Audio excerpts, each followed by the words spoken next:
Изгледавме прекрасен прилог и еве нека биде тоа едно потсетување и поттик за сите млади родители како да ги усмерат и канализираат своите дечиња. Продолжуваме со минутите за здравието. Во нашето студио веќе пристигна убавата доктор Марија Васич од Аџибадем Систина. Добре ни дојдовте ова петочно утро ден пред викенд. Добро утро, Сузана. Поздрав до сите ваши гледачи. Чести задоволство ми е што ова утро сум ваша гостинка. И мене исто така возвраќам.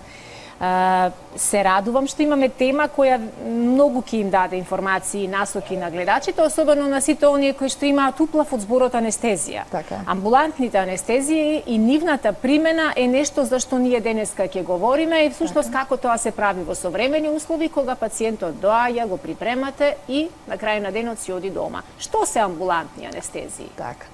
Јас ќе ја започнам ова емисија со една убава латинска сентенца која вели sedare dolorem divinum opus est. Односно, што би значило тоа на нашиот јазик, дека отстранувањето на болката е вистинско Божјо чудо. Така рекол Хипократ и навистина е така. Ние анестезиолозите, анестезиологијата, значи како медицинска гранка, се занимава со привремено губење на свеста, значи отстранување на болката и губење на сите рефлекси во телото. Секако тука спаѓа и мускулната атонија. Се разбира, тој е од привремен карактер. И сега конкретно за амбулантските анестезии, тоа се краткотрајни интервенции кои што траат некаде околу 15 на минути, максимум до 1 час.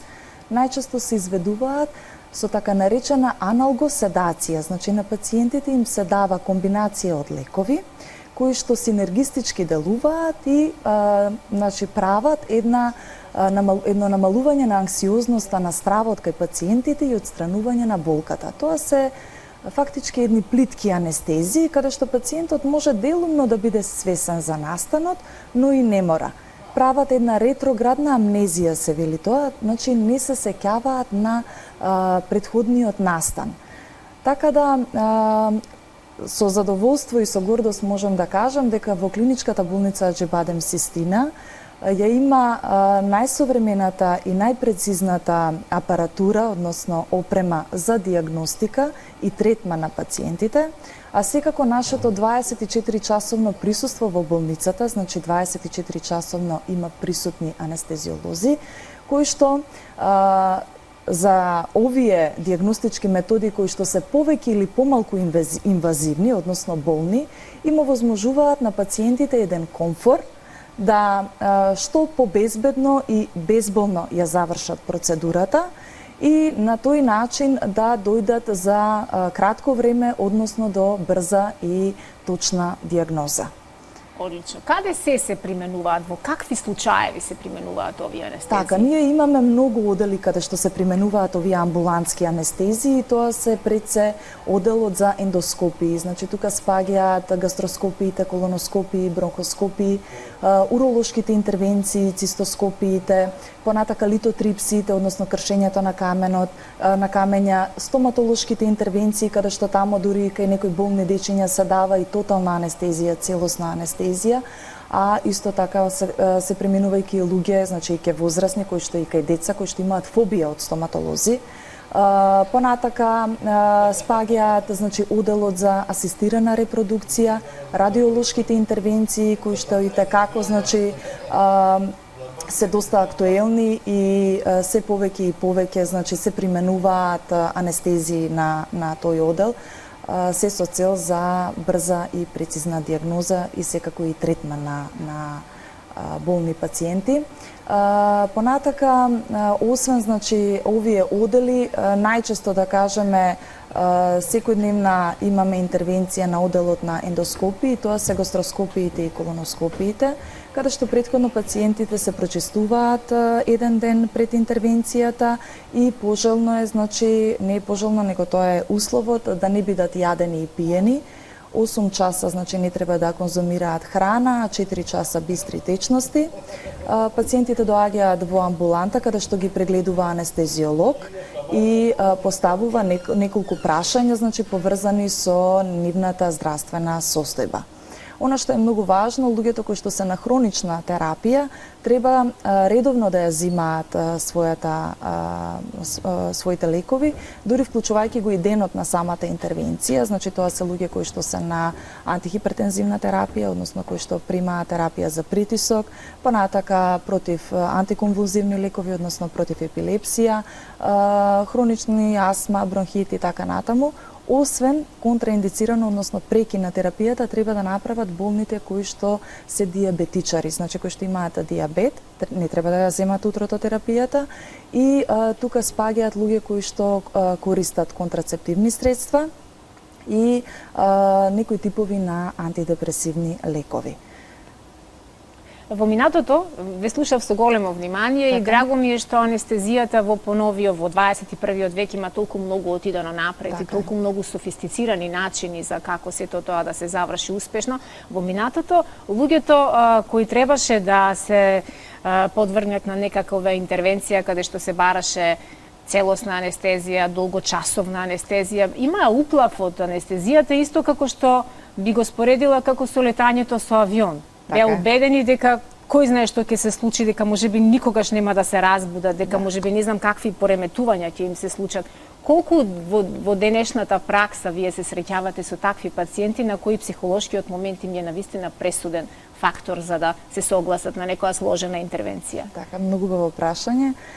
Навистина е тоа така. Ние секојдневно се сретнуваме со такви пациенти и најчесто поставеното прашање е дали ќе се разбудам од анестезија. Ние учиме 15 години, значи, за да пациентите ги успиеме и успешно ги разбудите, и да ги разбудиме, секако. Тука има и некои непредвидени ситуации и дозволени ризици во нашето работење. Затоа каков тип на анестезија, значи, пред се ќе дадеме, зависи, значи, каква е здравствената состојба на самиот пациент. Меѓутоа, искуството, значи, во работењето на анестезиологот со амбулантските анестезии исто така не треба да биде занемарливо, бидејќи е исклучително важно. Овие анестезии треба да бидат точно дозирани, се со цел дека не секој пациент е здрав пациент. Значи, најчесто прашање е дали ќе се разбудам од анестезијата, но многу е важно да анестезиологот во разговорот со пациентот направи една не само проценка за неговата здравствена состојба, туку да направи една психолошка проценка. Значи, анестезиологот е тој кој што треба психички да го смири пациентот, да му возможи, значи, и со разговор и преку лекарствата кои што ќе ги даде, да пациентот се чувствува релаксирано и опуштено, значи да се намали анксиозноста.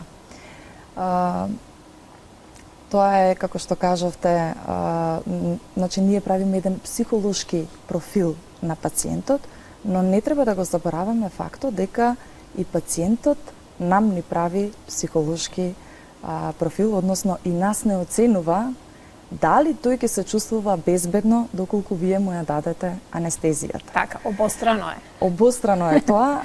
Јас секогаш се ставам од страната на пациентите, бидејќи ние сите сме потенцијални пациенти. Истото и јас би го чувствувала како пациент, значи би сакала да поразговарам кои веројатно исто сме си ги поставувале, со докторот, со докторот да поразговарам и да докторот ме убеди, односно да јас се осетам сигурна дека навистина тој ќе ја заврши работата така како што треба. Да. Веројатно постои голема припрема, подготовка пред да се аплицира анестезијата и пред пациентот да финално сите нешта се сведат до последниот чекор, бидејќи ова е еден голем процес. Така. Како изгледа припремата? Припремата не изгледа, како што кажав, значи зависно од пред се од неговата здравствена состојба на пациентот, зависи од возраста и од типот на интервенција која што треба да се прави и секако од итноста на интервенцијата. Меѓутоа, Американското здружение на анестезиолози направило една класификација која што е универзално прифатена во светот за ризикот од анестезија, односно пациентите се поделени во 5 групи. За амбулантски анестезии препорачливо е да пациентите спаѓаат во првите 3, односно првата група е тоа се здрави индивидуи кои што треба да се изврши некаква интервенција. Вториот тип се пациенти кои што имаат некакво заболување, но е од лесен карактер, односно имаат една системска болест, дали е тоа притисок, шекер, хронична обструктивна болест. Додека во третата класификациона група тоа се пациенти кои што имаат компликации од болеста, да речеме диабетичар со васкуларни компликации. Четвртата група тоа се веќе декомпензирани пациенти каде што имаме некакво откажување на некаков систем, односно некаков орган, дали е тоа срцево затајување, бубрежно или хепатално откажување. Тоа е четвртата група. Петата група веќе се пациенти кои што не се очекува во првите 24 часа да преживеат. Тоа се најчесто аневризмите или пак некои тешки повреди на главата. Така да, веќе шестата класификациона група, постои шеста, тоа се веќе пациенти кои што се потенцијални донори за трансплантација. Према тие класификациони групи ние одредуваме каков тип на анестезија ќе дадеме ке пациентите, возраста, како што кажав, исклучително важна.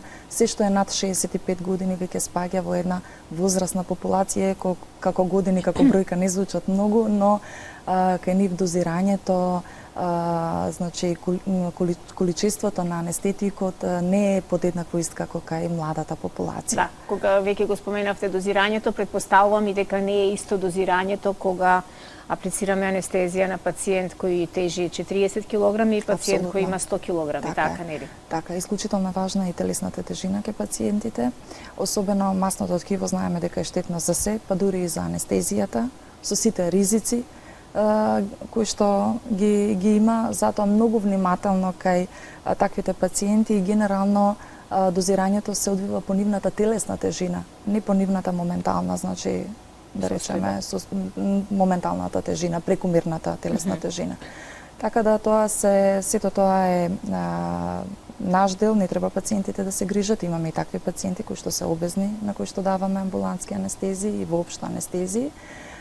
Типот на анестезија која што се користи при амбулантските анестезии може да биде по интравенски пат, инхалационен пат.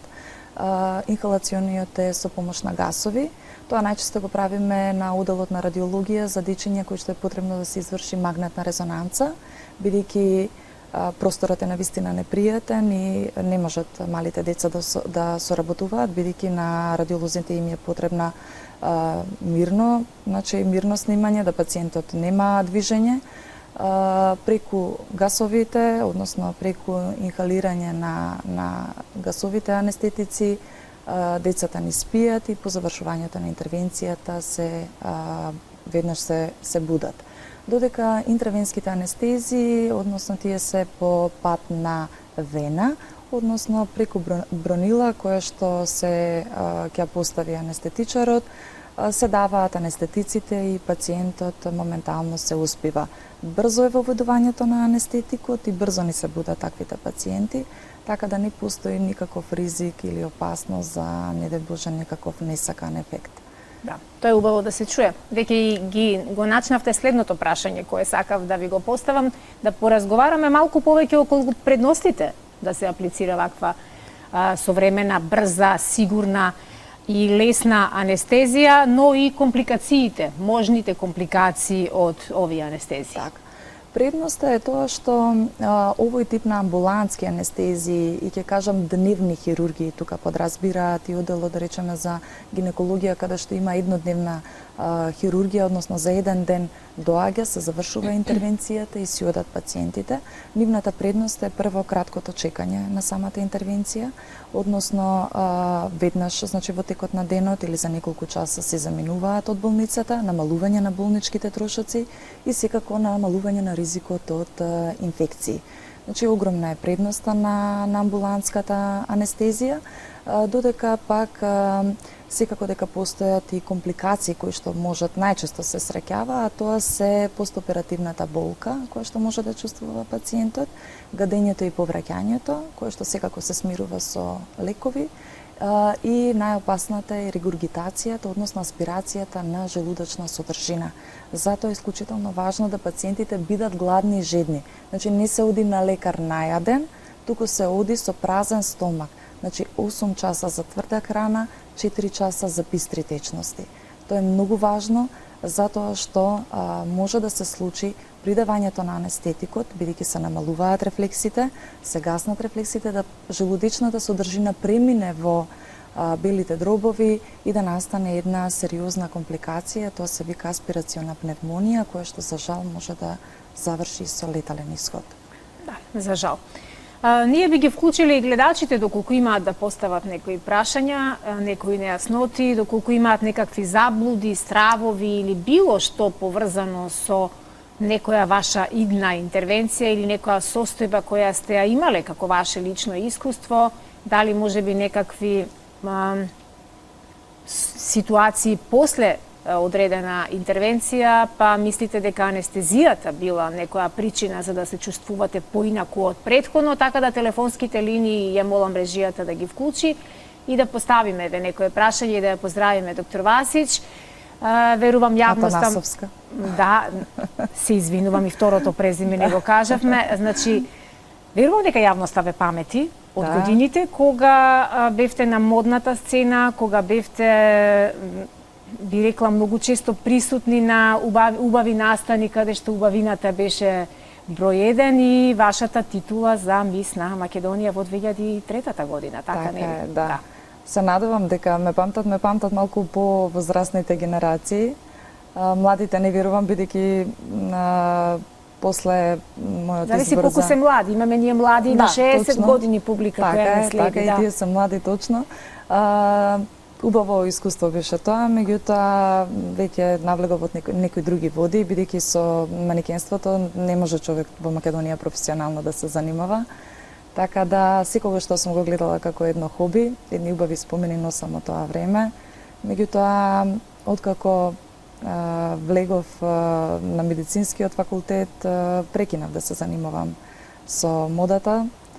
Ми недостасува, искрено да ви кажам, тоа е така, буди во мене едни толку убави емоции, позитивни, да со позитивни, со убави луѓе дружев во тоа време, така да сега малку поинаков е мојот живот, постресен можам да кажам, бидејќи работата која што работам... Здравјето и животот во прашање никогаш не може да биде лесно, многу одговорна. Да, многу одговорно, точно. Дали имаме гледач, јас како да чув дека некој веќе е вклучен и не чека на една од нашите две телефонски линии? Ало. Добар ден, повелете. Добар ден. Поздрав до емисијата, до докторката и до вас. Благодарам. Јас 2012 година бев опериран од срце. Имам 4 байпаси и 1 стент. Добре. Пролетос некаде во април месец со целосна анестезија повторно се оперирав под простата. Памтам само, а не ми беше никако страх, затоа што морав да ја излам заради тоа што беше потребно, затоа што тоа е карцином. Така. Така да дојде анестезиолог, едно момче за мене, ја имам 72 години, ми рече, јас ќе ти видам анестезиолог. Нема, фала му велам. И бев опериран, не памтам колку сати операцијата траеше, знам дека не е лесна операција таа. Меѓутоа, кога ме будеа, ме одираја со шлаканици и јас викав, умирам, не може, нема кислород. Едно време изгледа зедов кислород и видоа дека ќе види орет и ме остаја и ме качија горе на одделение и така. Сега малце ризично, поише пати со целосна анестезија човек направи операција. Јас така мислам, докторката нека објасни. Фала многу, тоа е прашање. Ви благодарам, не знам колку го разбравме гледачот дека се плаши од и можни последици, дека имал неколку долги целосни анестезии. Да, нема ризик по однос на тоа колку пати ги примал анестезиите, значи може да бидат повеќе пати во животот. Нема докажани, значи, контраиндикации или, како да кажам, после толку интервенции, компликации од тие анестезии. Меѓутоа, она што е многу важно, бидејќи пациентот е со сериозни заболувања, Многу ни е важна предоперативната припрема ке вакви пациенти, односно повторен кардиолошки преглед со ехокардиографија на срце, да се направат сите испитувања, значи лабораториски, хемостази, значи сето она што е потребно за безбедна анестезија. Тоа што пациентот во моментот кога се будел се чувствувал така, тоа е субјективно чувство, значи некои пациенти мислат дека биле присутни, ја слушале интервенцијата, тоа е фактички крајниот дел, односно будењето на пациентот, каде што веќе се исклучени, значи, анестетиците, кои што континуирано претходно, значи, течеле, и он добива чувство дека ја слушал операцијата. Не, дека ја слуша операцијата. Да, но и не е пријатно чувството, вистина не е пријатно. Не е пријатно, затоа, како да кажам, многу ни е важна безбедноста на пациентите. Ова не е ништо страшно, тоа што на крајот на будењето го слушал, значи тоа така и треба да биде, значи пациентот кога се буди, слуша гласови, некогаш не може да одговори, чувствува некаков страв, немок, тоа сето тоа е нормален дел, но она што е важно да анестезиологот безбедно пациентот ја води операцијата и безбедно да ја заврши, односно безбедно да се разбуди пациентот, да после тоа немаме некакви компликации од како ќе отида на одел. Така. И доктор Марија, на самиот крај би сакала уште нешто да ве прашам. Се повеќе жени денеска во 21 век при раѓањето се одлучуваат однапред да ја исклучат секоја можна болка која што може една жена да ја доживее во текот на својот живот, а жената како индивидуа и како битие кое навистина тргнувајќи од болки за време на менструалниот циклус до ред други денови во месецот и во животот во кој што ние мораме да поднесеме болка која велат дека е толку нормална и природна, ама ти треба да ја издржиш и да се носиш со таа болка. Многу жени се одлучуваат да ја елиминираат оваа болка, пораѓајќи се со овие нови анестезии кои што во минатото ги немаше. Дали е и кај вас тоа честа пракса во последно време? Апсолутно. Пациентките кај нас доаѓаат најмногу ради тоа да имаат безболно породување. Да го памтат тој чин поубаво, без грам болка. И навистина е тоа така, благодарение на новата ера на анестетици, на новите техники на обезболување. Тие се пред се безбедни техники, значи немаат ризик по животот на пациентката, немаат последици после. Немаат, а тие што некои од пациентите ги кажуваат дека после боцкањето кичмата не ја осеќаат, значи тоа се субјективни чувства кои што најверојатно имала и претходно, значи пациентката некаков проблем, значи со рбетниот столб, и ова дополнително и дава некаква, како да кажам, субјективно чувство дека после самата интервенција дека болката останала и не прекинала.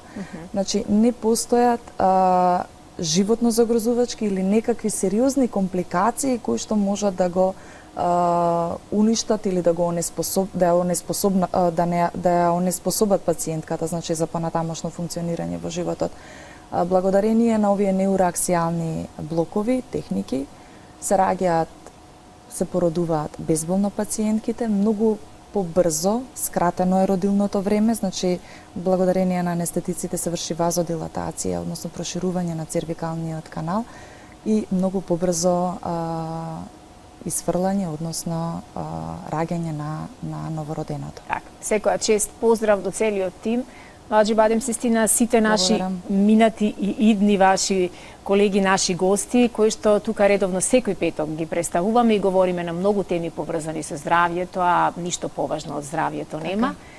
Посакувам што почесто да се гледаме, а вие што почесто да бидете присутна на настаните каде што убавината е во центарот на вниманието, бидејќи навистина сте жена која има што да пренесе, не само вака во областа на здравјето, во областа на анестезијата, туку и да бидете инспирација на многу идни наши млади дами кои што ќе ја представуваат Македонија или светот.